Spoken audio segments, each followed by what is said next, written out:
요한계시록 2장 1절로 7절까지 말씀 제가 봉독해 올려드리도록 하겠습니다.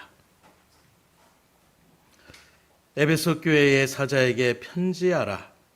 오른손에 있는 7뼈를 붙잡고 7 금촛대 사이를 거니시는 이가 이르시되, 내가 내 행위와 수고와 내 인내를 알고 또 악한 자들을 용납하지 아니한 것과 자칭 사도라 하되 아닌 자들을 시험하여 그의 거짓된 것을 내가 드러낸 것과 또 내가 참고 내 이름을 위하여 견디고 게으르지 아니한 것을 아노라.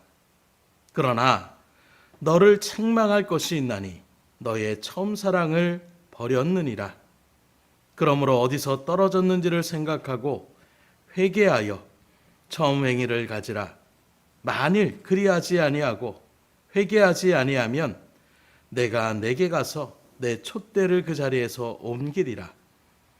오직 내게 이것이 있으니 내가 니골라당의 행위를 미워하는도다. 나도 이것을 미워하노라. 귀 있는 자는 성령이 교회들에게 하시는 말씀을 들을지어다. 이기는 그에게는 내가 하나님의 낙원에 있는 생명나무의 열매를 주어 먹게 하리라. 아멘. 새벽에 강단에 올라와서 말씀을 이렇게 딱 읽어나가고 있는데 오른쪽에 환한 빛이 나는 거예요. 그래서 뭐지? 하고 이렇게 봤더니 국화꽃이 아름답게 펼쳐져 있는 모습을 바라보면서 저도 모르게, 제가 아직 꽃을 그렇게 좋아하는 그런 편은 아닌데 꽃을 이렇게 보니까 너무 아름답다, 빛이 난다, 그런 생각을 하면서 우리가 하나님 앞에 나아갈 때도 하나님 여러분들 한 사람 한 사람, 아니 등대교회, 아니 이 땅에 세워진 교회들을 주님이 딱 바라보면서 이 국화꽃의 아름다운 것처럼 흐뭇한 모습으로 너희들의 그 예배의 모습이 너무나도 나에게 아름답게 비춰지는구나 라는 이런 은혜의 음성이 들려지는 것 같은 소망을 좀 갖게 되었어요. 오늘 우리의 예배가 하나님 앞에 이렇게 아름답게 올려질 수 있기를 주님으로 축복합니다. 주의 일들 가운데 우리가 믿음으로 나가는 여정이 힘들고 어렵게 나가는 것이 아니에요. 국화꽃도 처음부터 이렇게 환한 것이 아니라 이렇게 지방을 막 다니다 보니까 이런 자연의 어떤 부분들이 자연스럽게 눈에 들어오더라고요. 산이라는 것도 바라보게 되면 이제 가을이 돼서 단풍이 오고 울긋불긋 하는데, 또 겨울철에 가게 되면 어느 순간에 산들이 마치 앙상한 그런 뼈대만 남은 것처럼 나무 그루터기만 쭉 남아있는 모습들이 있어요. 야, 저게 언제 또 풍성해질까? 예외 없이 또 봄철이 되면 어느 순간에 초록 물결이 파릇파릇하게 나기 시작해서 어느 순간에 풍성하게 또, 그래서 머리로 표현하면 스포츠 머리처럼 까칠까칠했던 그런 머리가 어느 순간에 무성한 그런 머리처럼 그렇게 변화되는 모습을 바라볼 수가 있는 것입니다. 무슨 말씀을 드리고자 하냐면, 우리가 주의 일들을 걸어가는 믿음의 여정도 힘든 시기가 분명히 있어요. 그러나 그 힘든 시기가 우리의 영원한 발걸음이 아니라 반드시 꽃을 피울 때가 있고 열매를 맺을 때가 있는 은혜의 날이 또한 우리 가운데 있음을 믿음으로 소망하시고 하나님 앞에 계속해서 한 걸음 한 걸음 묵묵히 걸어갈 수 있기를 주님으로 축복합니다. 그래서 우리는 어떤 대단한 어떤 감격적인 순간을 생각하려고 하지만 믿음의 정도를 바라보게 되면 꾸준한 것이 중요하더라고요.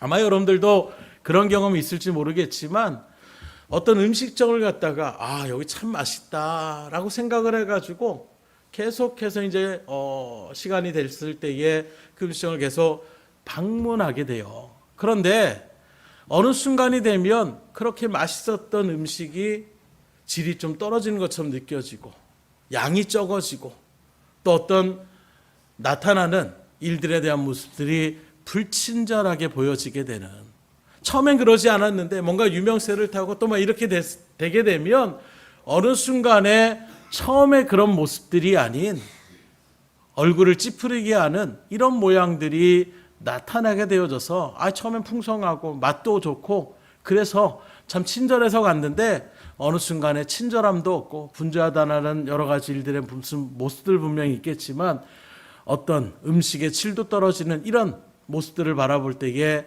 결국은 어떻게 됩니까? 발걸음을 끊을 수밖에 없다라는 거예요. 마찬가지로 그렇게 주의 일들 가운데 걸어가는 믿음의 여정이 우리 가운데서도 한결같아야 되는데 우리의 믿음이 한결같이 못할 때가 있다라는 것입니다. 근데 하나님은 그래 너희도 사람이니까 한결같을 수 없지 이렇게 말씀하시는 것이 아니라 우리에게 분명하게 경고하시는 거예요. 히브리서 13장 7절에 보면 하나님의 말씀을 너희에게 일러주고 너희를 인도하던 자들을 생각하며 그들의 행실의 결말을 주의하여 보고 그들의 믿음을 본받으라. 이 말씀의 의미는 처음에 얼마나 열심히 있고 뜨거운가가 중요한 것이 아니라 그 마지막 결말의 순간이 어떤 모양을 취하고 있는지를 잘 보라는 거예요.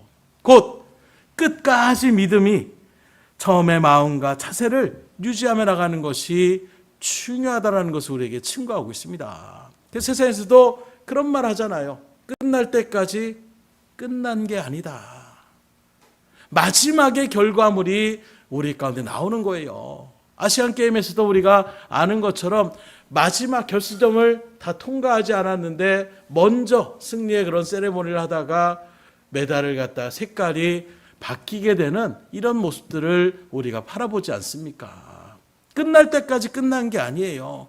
한결같이 처음에 그 스타트 했던 것처럼 마지막 그 라인을 통과할 때까지 최선을 다하며 나아가야 되는데 순간에 이젠 끝이구나 하는 마음으로 그렇게 먼저 나아갔다가 메달 살길이 바뀌어지는 것처럼 우리의 믿음의 여정도 마찬가지입니다. 처음에 내가 얼마나 열심히 있었는데 얼마나 하나님께 충성했는데 얼마나 주의 일들 가운데 그 발바닥이 정말 땀이 나도록 또 주의 일들을 감당하는 일들 가운데 최선을 다해 헌신했는데 이 말은 곧 무엇입니까? 지금은 그렇지 않다라는 것을 스스로 차인하는 것과 똑같은 거예요. 믿음의 일은 끝까지 나아가는 것입니다. 오늘 우리가 읽은 본문의 말씀은 이제 반모섬이라는 곳에 사도 요한이 유배를 당합니다. 많은 사도들이 이미 죽임을 당했고 그 일들 가운데에 이제 사도 요한도 그 성으로 유배를 그렇게 당하게 되는데 그 성에 갇혀 있을 때에 환상 가운데서 하나님께서 그에게 보여주시는 그것이 바로 요한계시록의 말씀이라고 얘기할 수가 있는데 오늘 2장부터는 바로 소아시아의 7교회에 대한 환상 그 가운데서 특별히 오늘 우리가 읽은 본문은 에베소 교회에 대한 말씀을 지금 나타내고 있는데 이 에베소라는 도시는 어떤 도시냐? 항구 도시로 금융의 중심지였고 그러다 보니까 뭐가 또 발달됐느냐? 우상이 발달됐던 도시가 바로 이 에베소 교회의 모습이었습니다. 그래서 이 에베소 지역에 처음 바울이 전도를 하며 나갈 때에 우상을 만드는 은장색들, 은을 갖다가 여러 가지 우상들을 그렇게 만들어 나가는 그런 수공업자들이 자신들에게 어떤 실적인 물질적인 해가 나타날 수밖에 없는 거예요. 저런 거 나왔을 때 없는 것이다. 저런 것도 섬기면 안 되는 것이다. 이게 복음의 핵심 아닙니까? 그러다 보니까 자신들의 어떤 수입에 대한 부분들이 줄어들 수 있다는 생각으로 막 반기를 들고 일어나는 거예요. 그래서 그런 일들 가운데서 바울을 갖다 떠나라 공격하며 이런 일들이 일어났던 지역이 바로 에베소 지역이었습니다.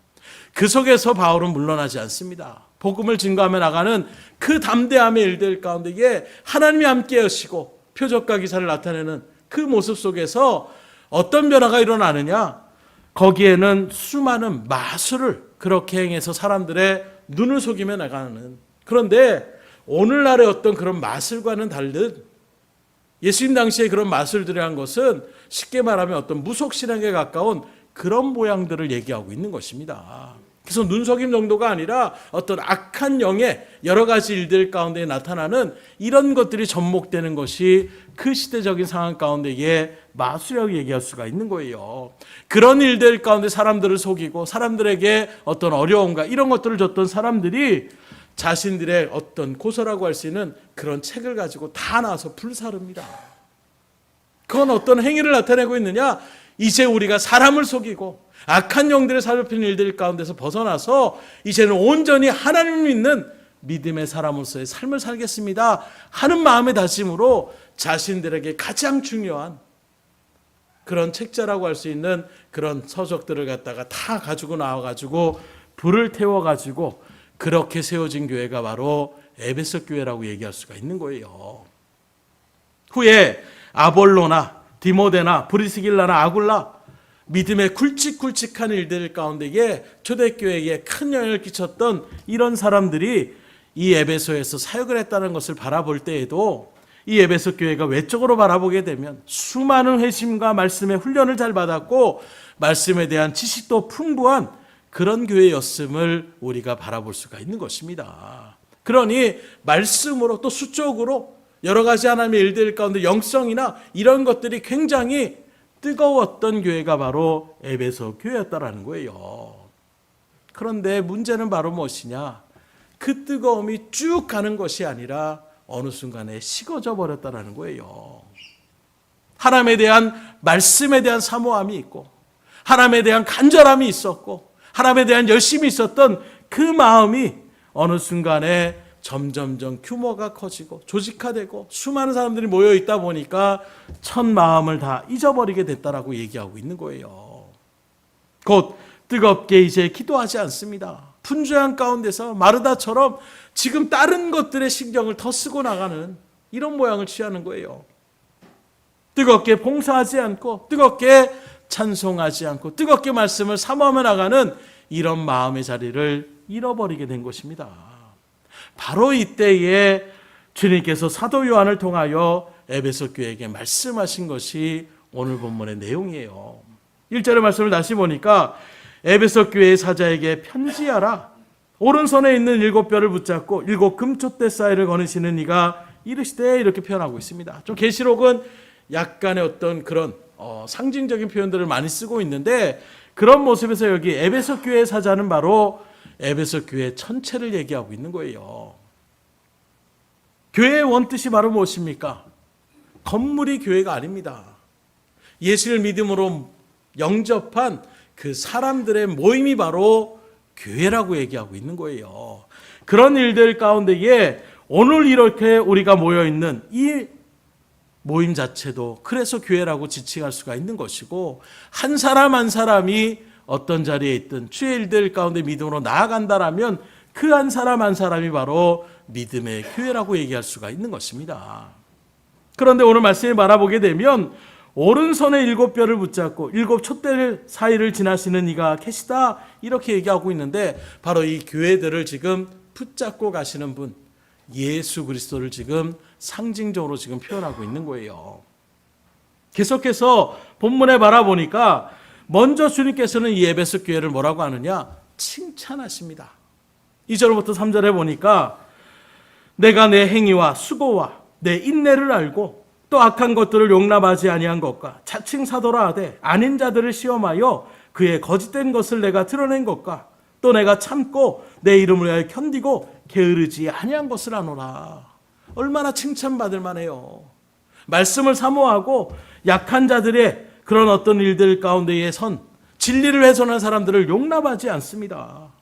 이 사람이 정말 하나님의 믿음에 온전한 사람이냐 아니면 거짓된 사도냐 이런 것들을 잘 판가름하고 분별하였다고 얘기하고 있습니다. 거기에 게으르지 않고 견디며 하나님의 이름을 참고 믿음의 자를 지켰다라고 이야기하고 있는 거예요. 6절에도 보니까 오직 내게 이것이 있으니 내가 니골라당의 행위를 미워하는도다. 나도 이것을 미워하노라.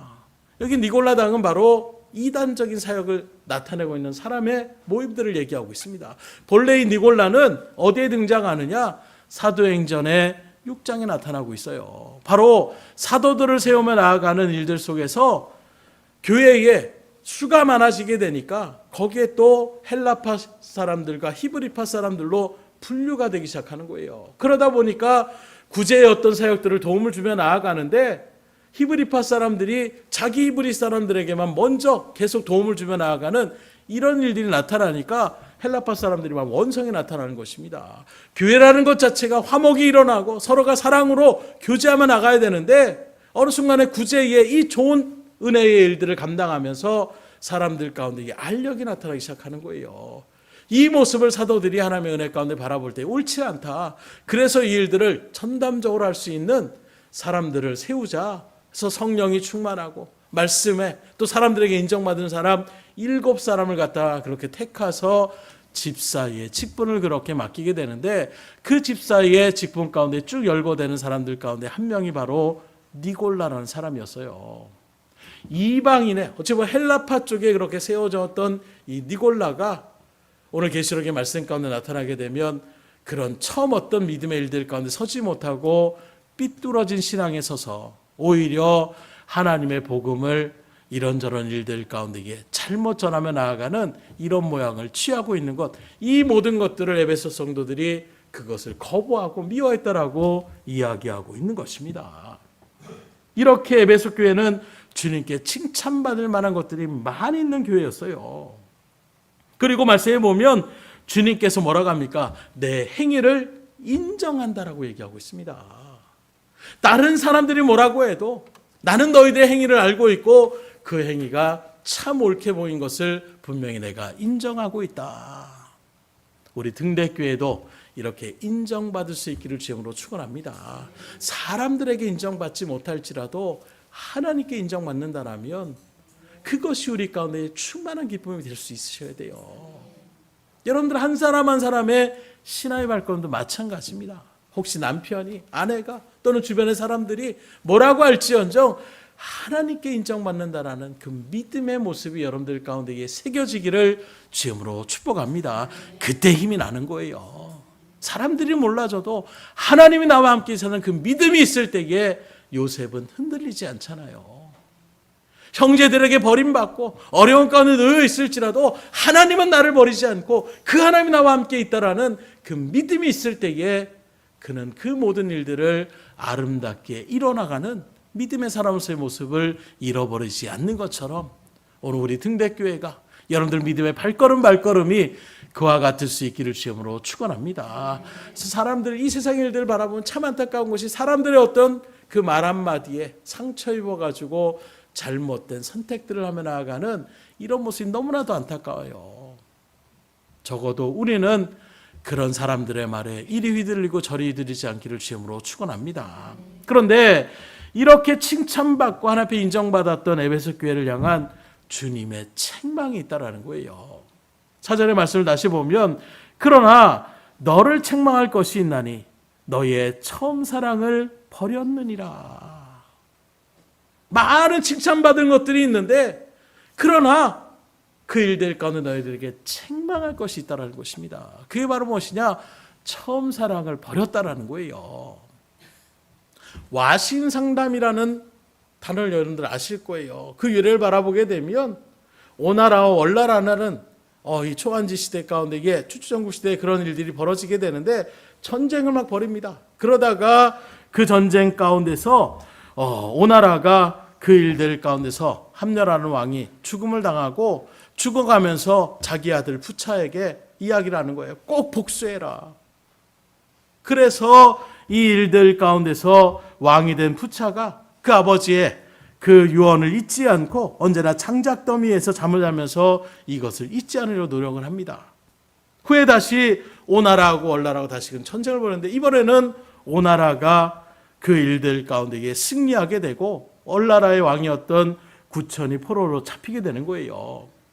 그런데 이 오나라의 왕이 된 부차가 예전에 장작더미에서 복수를 다짐했던 그 마음을 잃어버리고 그냥 이 구천을 풀어줍니다. 그리고 이제 우리가 승리했으니까 향락에 빠져서 그렇게 살아갑니다. 반면에 목숨을 간신히 부지했던 이 구천은 어떻게 하느냐? 복수를 다짐하는데 어떻게 다짐하느냐? 곰의 쓸개를 가지고 달아놓고선 오며 가며 그 쓸개를 갖다가 입에다가 계속 빨면서 그 쓴맛을 느끼면서 내가 이 치욕을, 이 아픔을 내가 잊지 않겠다. 그래서 결국에는 이후에 다시금 그 일들 가운데서 부차왕이 향락에 빠져있는 순간에 공격을 해가지고 다시금 승리를 얻게 된 것이 와신상담의 유래라고 얘기할 수가 있는 거예요. 곧 이 의미는 바로 무엇입니까?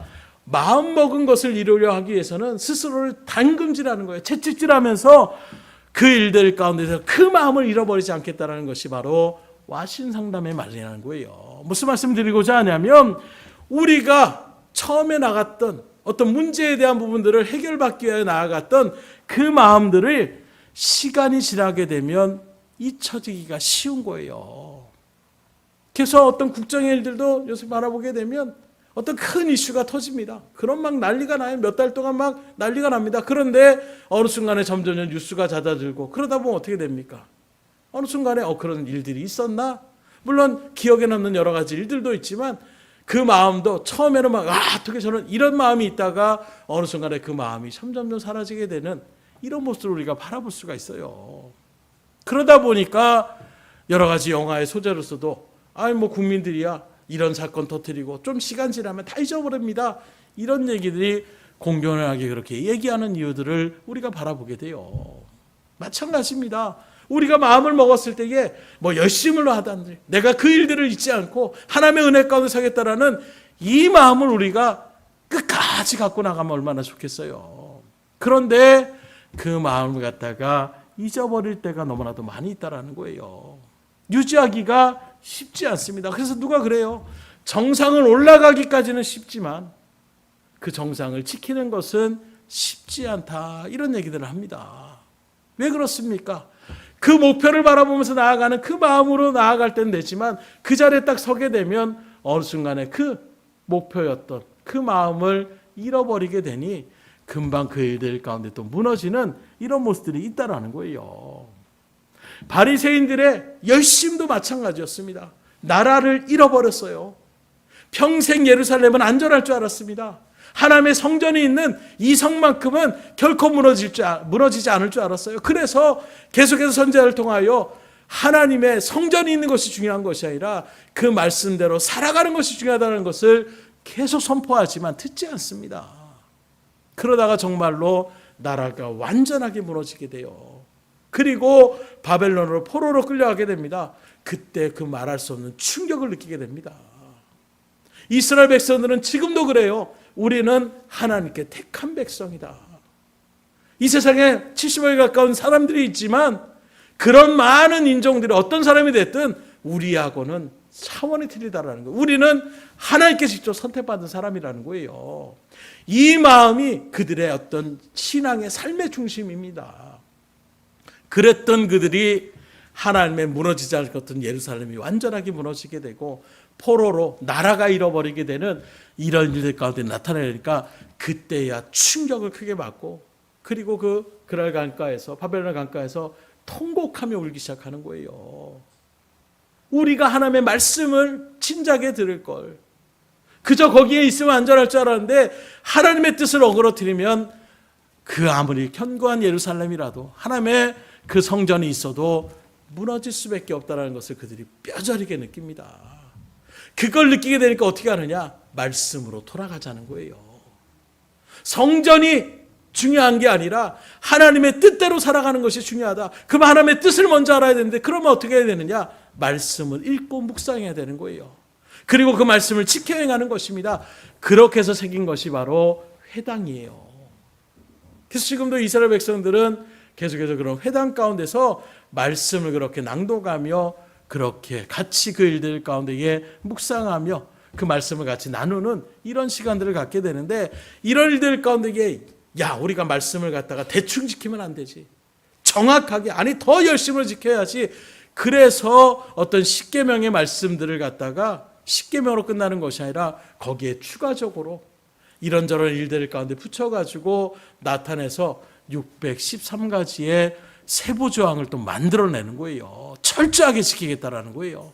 하나 우리가 예전에는 틀립니다. 이젠 철저하게 하나님의 뜻대로만 삽니다. 이 마음으로 시작한 것이 바리새인들입니다. 그런데 그런 바리새인들도 어떻게 변질되느냐?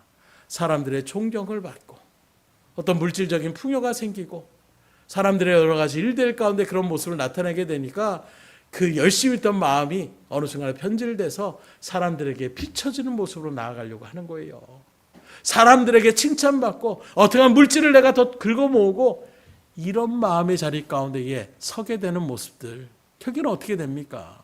하나님 앞에 책망 들을 수밖에 없는 거예요. 겉으로는 번들으려 하지만 속은 시체가 썩어가는 회칠한 무덤과 같은 것이 너희들의 모습이다. 심지어 독사의 자식들아 이렇게까지 하나님 앞에 책망받는 자리는 왜 그렇습니까? 그 마음을 잃어버린 거예요. 실제로 이 세상에서도 처음에는 감격하고 좋아하고 열심히 있었던 그런 마음들도 시간이 점점 흐르게 되면서 그 마음이 편하는 일들이 얼마나 많이 있습니까? 그러나 오늘 이런 말씀을 통하여 우리가 분명하게 심령까지 새겨야 될 것은 우리 믿음의 그리스도인들은 항상 주님을 만났던 그 처음의 은혜의 감격의 시간을 잃어버리지 않을 수 있기를 주님으로 축원합니다. 그 마음을 잃어버린 순간 이제 신앙의 길은 짐이 되기 시작해요. 부담이 되기 시작합니다. 하나님의 은혜가 무엇인지를 처음 느꼈을 때 그 첫사랑이 마음가에 새기면 어떻게 됩니까? 정말 감격이 넘치는 거예요. 시키지 않아도 열심으로 뭘 할까 하는 마음이 생기는 것입니다. 그러나 그 마음이 점점 사라지게 되면 아이고 또 주일이 됐네. 아이고 또 내가 이런 일들을 또 해야 되는데 내일은 바쁜데 이런저런 마음 가운데서 점점 그 마음에 부담이 되기 시작하는 것입니다. 에베소 교회 주님께 칭찬받을 만한 일이 참 많은 교회였지만 가장 기본적인 이 처음의 사랑을 잃어버린 것이 하나님 앞에 책망받을 수밖에 없는 그런 자리에 섰다라는 거예요. 그래서 4절에 보니까 그러나 너를 책망할 것이 있으니 주님께서 단호하게 말씀합니다. 2절로 3절에 너 이렇게 견뎠고 이런 일들 가운데 있는 것을 내가 인정하고 참 잘했다라는 것을 칭찬했던 주님이 이제 단호하게 너희들에게 책망할 것이 있다. 이런 칭찬받을 것이 있는데 그런데 너희들에게 문제가 있다라는 거예요. 책망할 것이 있다라는 것입니다. 그러면서 뭐라고 합니까? 처음 사랑을 버렸다라는 거예요. 이 말은 처음의 행위, 처음의 열심을 버렸다는 것을 얘기하고 있는 것입니다. 한마디로 얘기하면 처음 주님을 만났던 그 열심과 그 감격의 마음들을 잃어버렸다라고 얘기하고 있는 거예요. 오늘날 우리들에게 적용하자면 하나님 앞에 처음 세례를 받을 때에 내가 이제 믿음의 또 교회의 일원으로서 열심으로 이제 하나님 앞에 예배드리고 예배 빠지지 않고 그렇게 주님 앞에 충성하겠습니다. 직분을 맡으면서 하나님 앞에서 이제 열심으로 하나님 앞에 더욱더 봉사하며 충성하며 나가겠습니다. 권세의 직분을 맡으면서 이제 기도의 어머니로 열심으로 교회 일들 가운데서 그렇게 기도하며 사람들을 살피며 위로하며 나가는 일들 가운데 쓰임 받겠습니다. 중직을 맡으며 또 목회자로 사명자로서 이제 내가 믿음의 길을 걸 때 오직 주님만을 바라보고 사람들에게 이들지 않고 그 한 영혼 한 영혼을 정말로 귀하게 여기며 믿음의 일들 가운데 하나님의 말씀의 자리로 그렇게 잘 이끌어가겠습니다 했던 그 마음, 그 결심들을 잃어버렸다라는 거예요. 그러니 어떻게 됩니까? 어느 순간에 그런 신앙이 은혜의 뜨거운 감격의 시간이 아니라 형식화되기 시작하고 식어지는 마음으로 또 예배의 의식으로 오늘도 예배 드렸다 하는 마음으로 그냥 끝나며 나아가는 그런 발걸음으로 변할 수밖에 없는 것입니다. 주의 일들 가운데서 여러분들의 지금 마음의 자리는 어떻습니까? 등대교회에 어떻게 오셨습니까? 또 그런 일들 가운데 여러분들은 등대교회에 무엇을 바라봤습니까? 하나님의 은혜를 체험했던 그 마음을 잃어버리지 않기를 주님으로 축원합니다. 솔직히 말씀드리자면 저의 모습들도 준비하면서 나는 어떤가? 하나님 앞에서 부끄러운 부분들이 많이 있더라고요. 정말로 어떤 일이라도 하나님 명령하시면 그대로 순종하겠습니다. 생명을 바치는 일이라도 마다하지 않고 나가겠습니다. 그 마음이 어느 순간에 이런 일들은 이렇게 불편해서 저런 일들은 좀 저러니까 이런저런 일들 가운데서 회피하려는 그런 모양을 취하고 있는 나 자신을 바라볼 때 하나님 내가 죄인입니다. 내가 다시 하나님 앞에서 온전치 못합니다라는 고백을 하지 않을 수가 없는 거예요. 그런 부끄러운 마음으로서 다시금 여러분들에게 다시금 이 말씀을 그래도 담대하게 선포하는 것은 저와 똑같은 그런 자리가 아니라 항상 믿음으로 나아가는 이 처음 사랑을 잃어버리지 않는 것이 얼마나 중요한지를 하나님 명령하시고 하나님 선포케 하시니 그 말씀 그대로를 새길 수 있기를 주님으로 축원합니다. 그래서 처음에 좋았다라면 끝까지 좋아하며 나갈 수 있는 그런 마음의 자세를 지킬 수 있는 마음의 자세를 우리가 바라볼 수가 있어야 되는 거예요. 그것이 바로 처음 사랑을 지켜나가는 것입니다.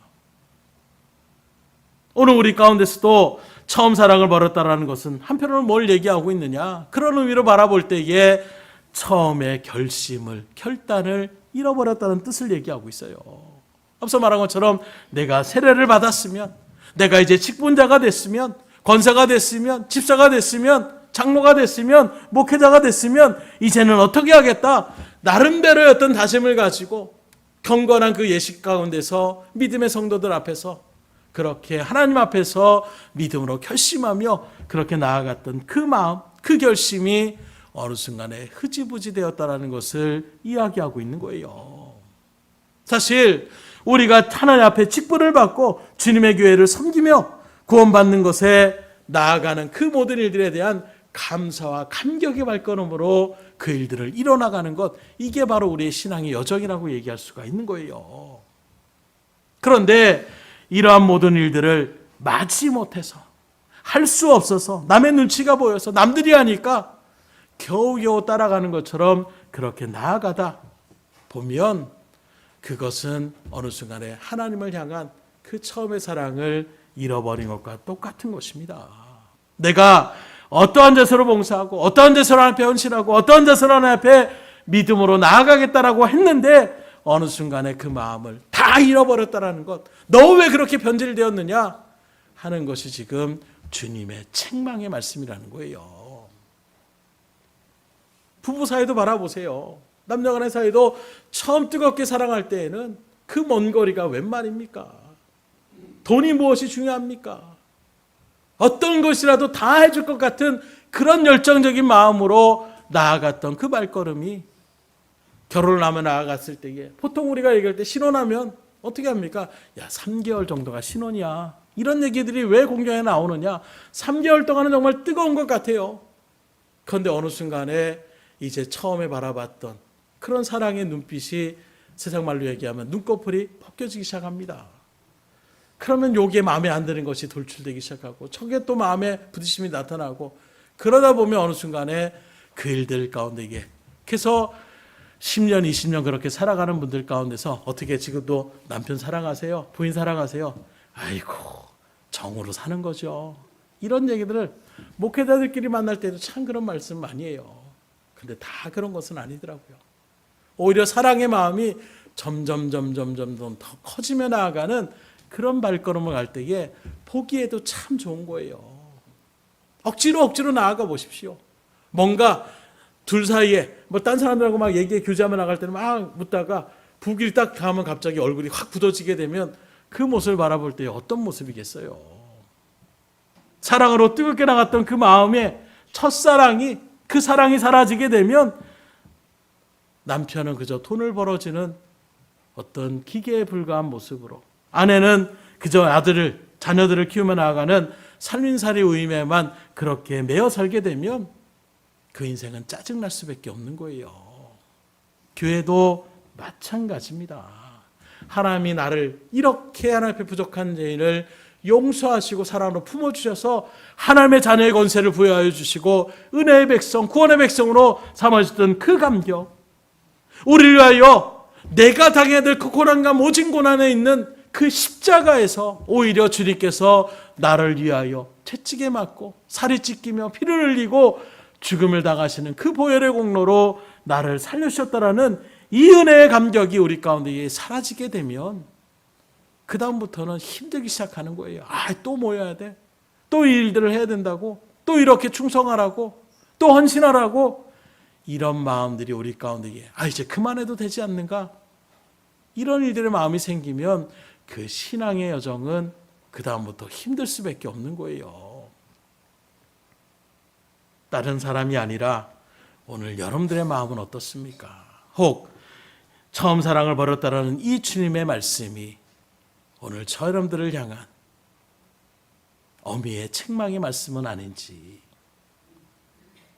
처음에 그 마음과 행위를 잃어버리게 되는 한국교회를 바라볼 때에 그런 어떤 점검에 대한 이야기들이, 자성에 대한 이야기들이 참 많이 나와요. 아는 것처럼 우리 한국교회의 기독교 역사도 200년이 되지 않아요. 100년이 조금 넘었습니다. 그 세월 속에서 아는 것처럼 그냥 평탄하게 신앙생활이 시작된 것이 아니에요. 수많은 선교사들이 이 땅에 와서 피를 흘리며 이 땅의 복음화를 위하여 자신의 모든 것들을 내려놓은 그 헌신의 터 위에서 복음이 증거되기 시작했어요.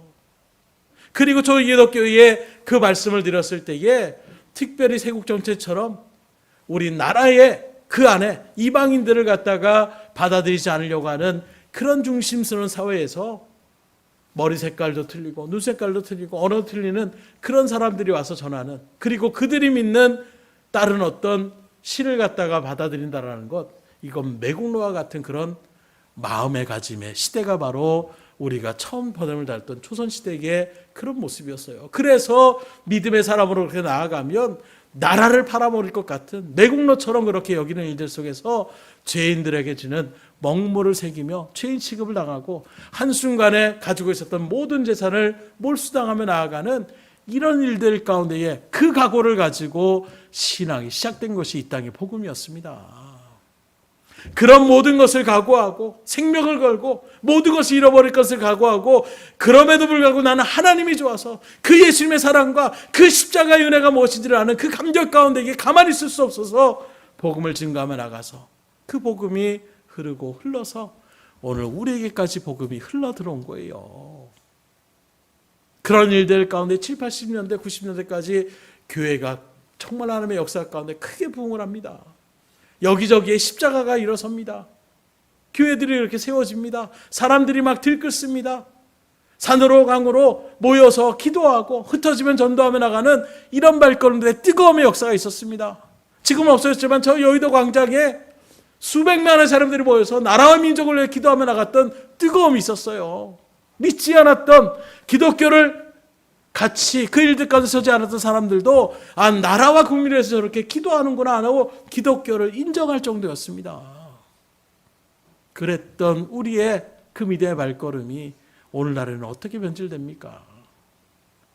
교회만을 위하는 그런 전략적인 모습으로, 어떤 지역의 일들 가운데서 교회 구매가 있으면 성도들이 많이 오면 차량이 또 많아지게 되고, 차량이 많아지니까 불법 주차를 하고 골목골목하다 남의 그런 일들 가운데서 주차를 하게 되니까 거기에 있는 지역 사람들이 또 막 들고 일어나는 거예요.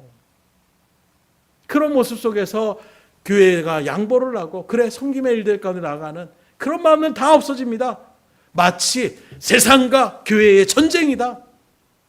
진리에 대한 말씀에 대한 어떤 그런 전쟁이 아니라 하나님은 그런 것들을 위하여 나아가라고 하는데, 내가 피곤하게 되고 우리의 어떤 일들 가운데에 불편함이 나타나게 되면 그거는 불사하며 나아가는 이런 모양들.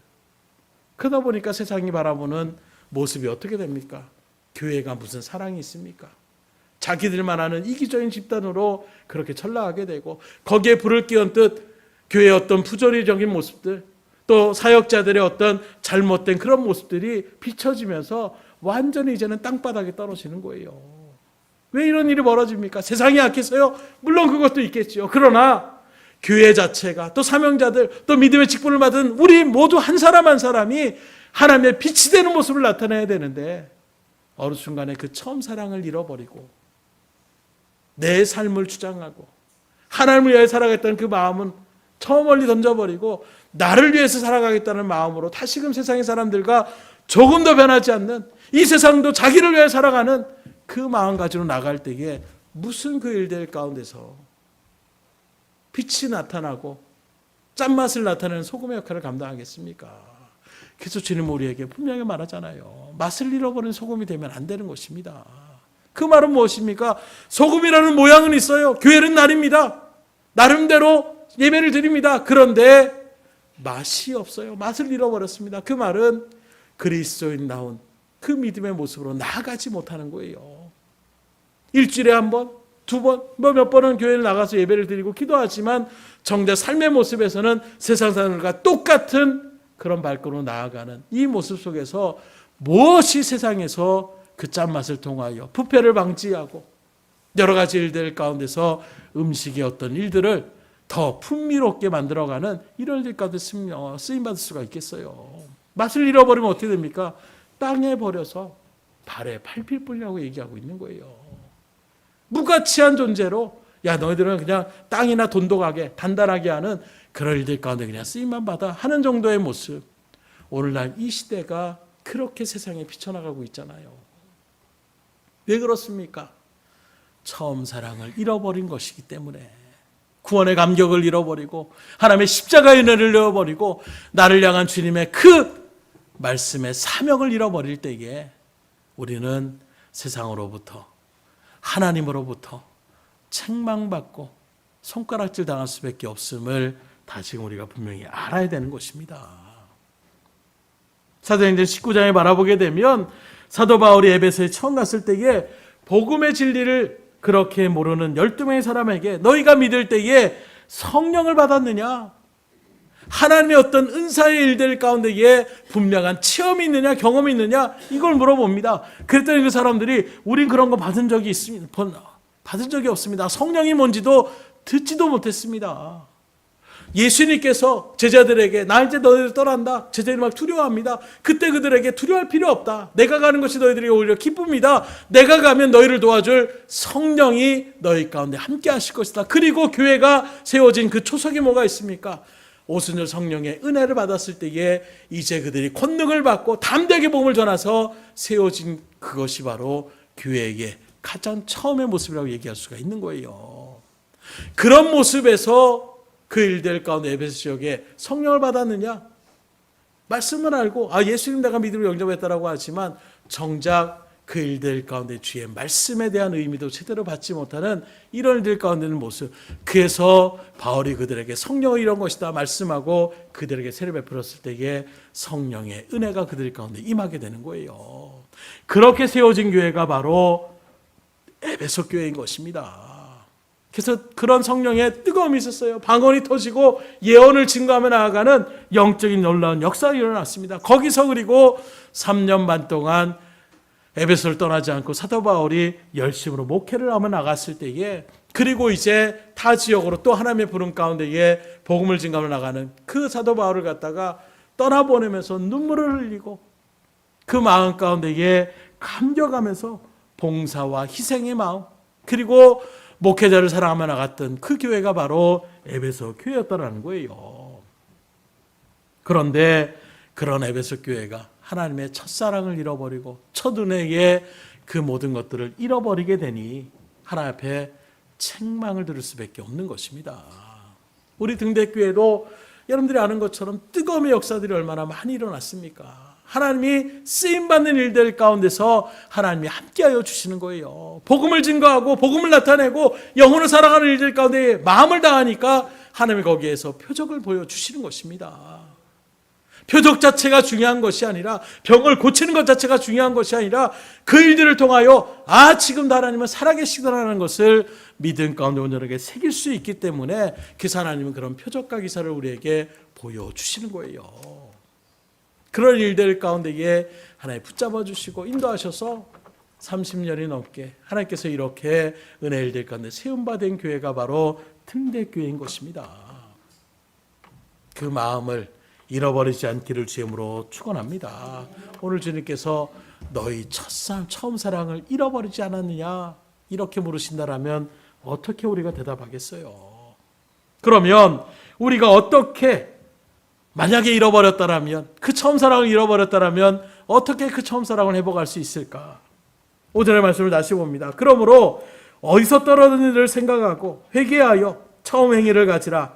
만일 그리하지 아니하고 회개하지 아니하면 내가 가서 내 촛대를 그 자리에서 옮기리라. 여기 바라보게 되면 처음 사랑을 회복하는 크게 세 가지의 과정이 있어요. 첫 번째가 무엇입니까? 생각하라는 것입니다.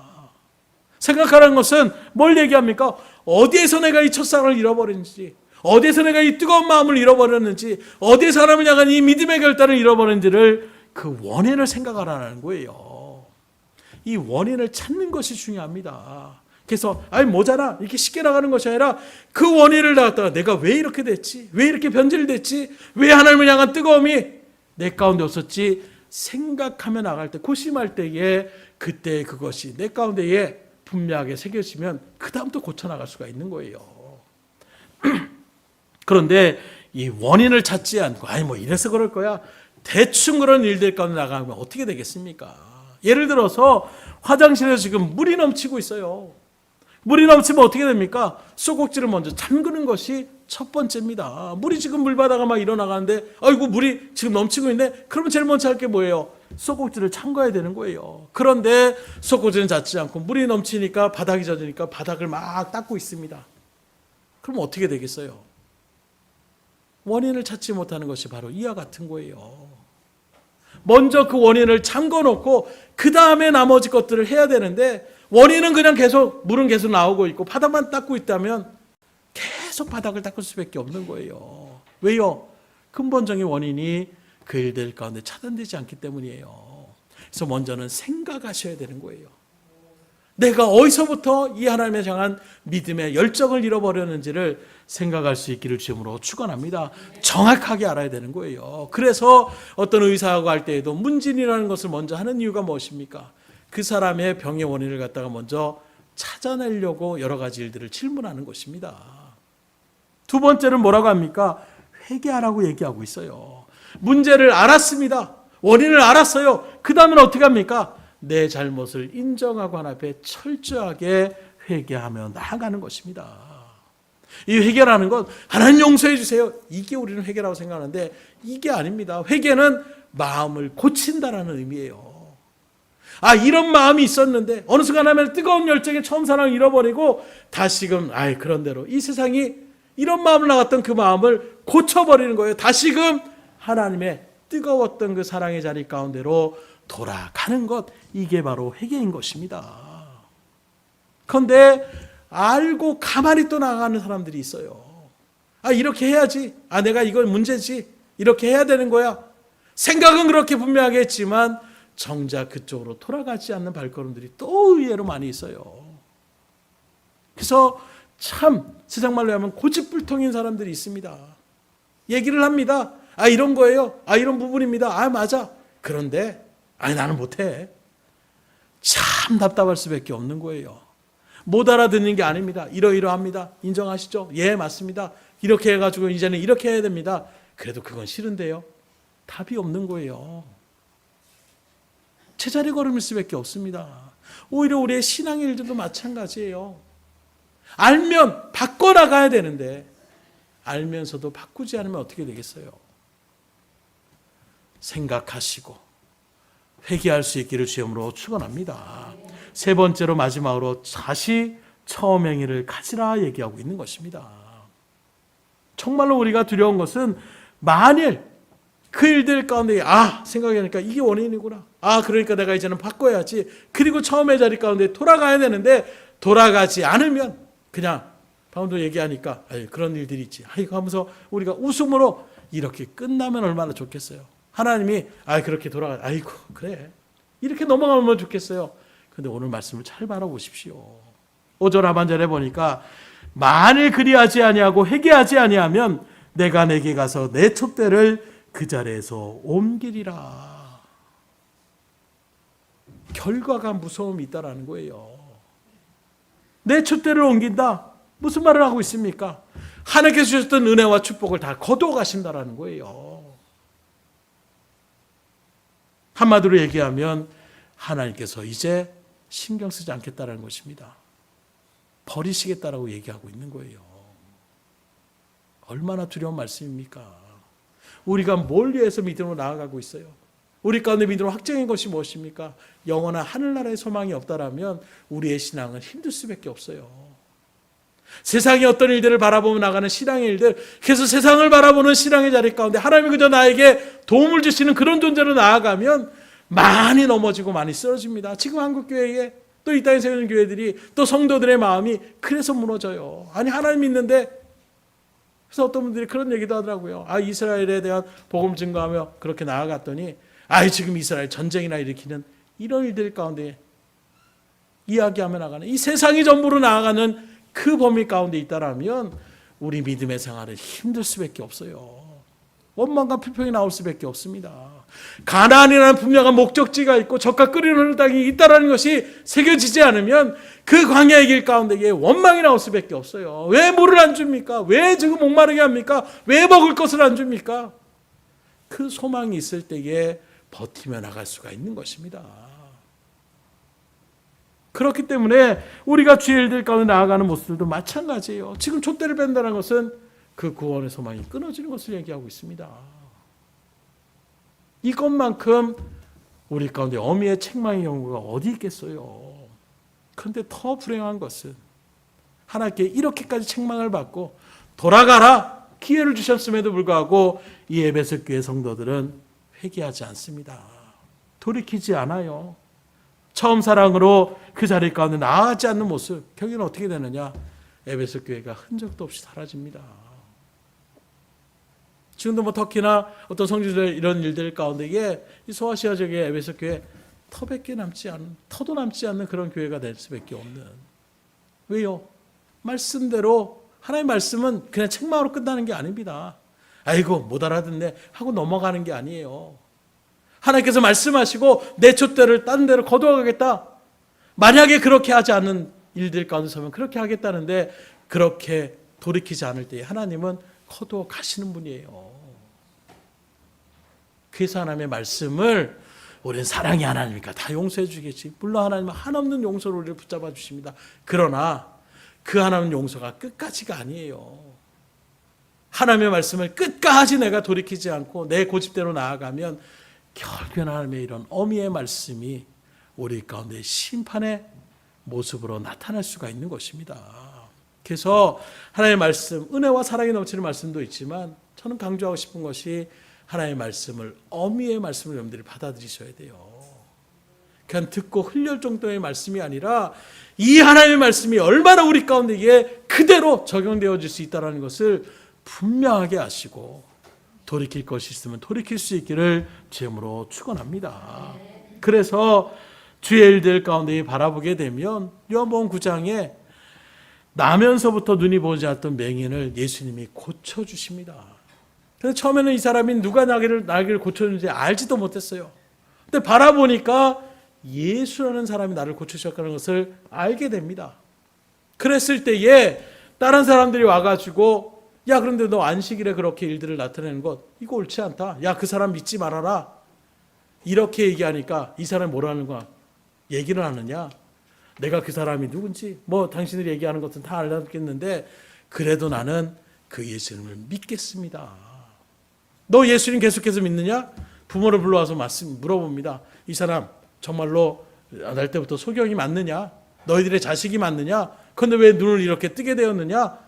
사기친 거 아니냐? 아유 우리 모릅니다. 정말로 그렇게 되는지 모르겠는데 그러면 이 일들을 행한 사람이 누구냐? 이미 지도자들, 총교 지도자들이 예수님을 적대시 갖고 있는 그런 마음 가운데서 유대 사회에서 축출당할까 봐 두려워해서 부모들이 그건 잘 모르겠고 그 사람도 이제 성년이니까 그 사람한테 직접 물어보십시오. 한 걸음을 빼는 거예요. 그래서 다시금 그 당사자를 불러놓고선 정황들을 쭉 얘기하면서 살기가 등등하고 위협하면서 얘기하는 거예요. 말 잘해라. 너 지금 잘못 말하면 너 우리한테 완전히 쫓겨날 수 있다.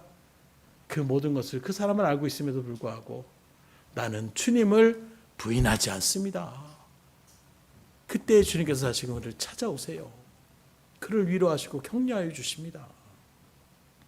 오늘 우리들도 그 마음을 잃어버리면 안 돼요. 말씀을 드립니다. 사람들은 누구나 이런저런 이유로 처음 사랑, 처음 행위를 잃어버리기가 참 쉬운 존재예요. 그러나 우리는 한 맹인과 같이 처음 눈을 떴던 그 구원의 감격을 잃어버리지 않고 늘 주님을 붙잡고 나아가는 믿음의 자리 가운데 설 수 있기를 주님으로 축원합니다. 오직 예수만을 위해 살기로 했던 그때의 열정, 이에타산을 따지지 않고 순수한 믿음으로 하나님의 뜻이 그렇다면 그대로 나아가겠습니다.